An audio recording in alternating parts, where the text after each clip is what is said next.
Hello bachcho, let's read this question.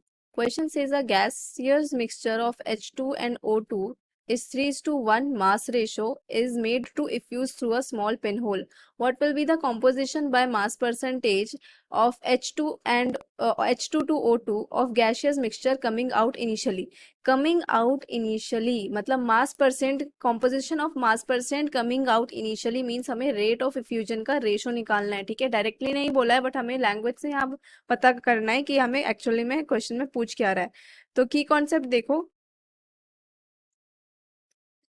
आपका rate of effusion क्या होता है. रेट ऑफ इफ्यूजन जो होता है वो डायरेक्टली प्रोपोर्शनल होता है नंबर ऑफ मोल्स के और इनवर्सली प्रोपोर्शनल होता है under the root molar mass के. ठीक है, तो यहाँ पे दो गैसेस गिवन है, कौन सा H2 और O2. तो ये किसके डायरेक्टली प्रोपोर्शनल हो जाएगा, number of moles of H2 divided by number of moles of O2 into molecular mass of O2 divided by molecular mass of H2 के हो जाएगा. ठीक है, तो देखो सारी वैल्यूज पुट करो. आपको क्या दिया है, मास रेशो दिया है ना, 3:1 मास रेशो दिया है. H2 रेशो O2, ये क्या है आपका मास रेशो.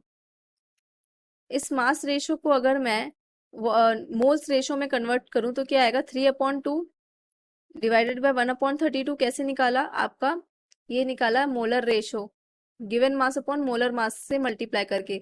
तो जो रेशो है उसको molar mass of hydrogen and molar mass of oxygen से डिवाइड कर दिया. तो ये हो गया आपका मोलर रेशो.